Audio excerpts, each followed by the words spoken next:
Il était une fois, dans une vallée paisible, entourée de montagnes majestueuses, un petit village où vivaient des gens simples.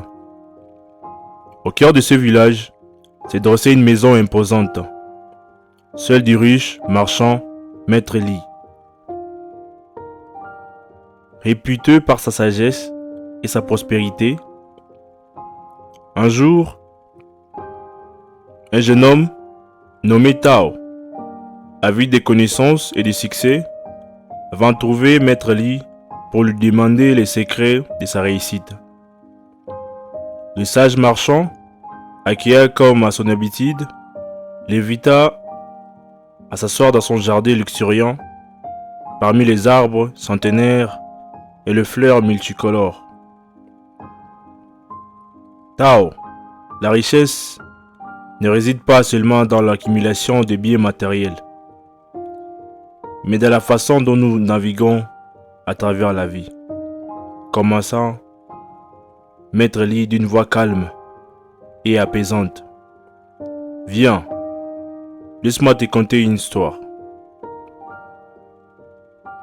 Il raconta alors l'histoire d'un riche commerçant qui avait investi une grande partie de sa fortune dans un voyage maritime risqué pour des marchandises rares.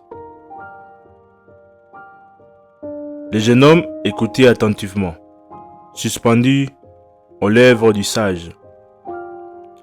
Ce marchand, malgré sa richesse, savait que le succès n'était pas garanti.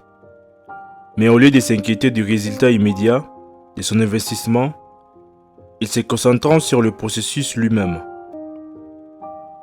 Poursuivit Maître Li. Il avait confiance à sa capacité à prendre des décisions éclairées et à faire face aux défis qui se présenteraient. Tao réfléchit à ces paroles. Il comprenait que la priorité des riches ne résidait pas uniquement dans l'accumulation de richesses, mais dans la confiance de leur propre processus et dans leur capacité à naviguer à travers les défis de la vie avec sagesse et persévérance. Maître Li, comment puis-je appliquer cette leçon à ma propre vie? Demanda-t-il, brûlant d'envie de mettre en pratique les enseignements du sage. Le marchand lui sourit avec bienveillance. Tao, la clé est de trouver ton propre chemin et de suivre ton propre processus avec détermination et confiance. Ne te laisse pas distraire par les richesses matérielles, mais cherche plutôt la richesse intérieure et la paix d'esprit. Ainsi, Tao quitta la maison de Maître Li avec un cœur léger et une nouvelle perspective sur la vie.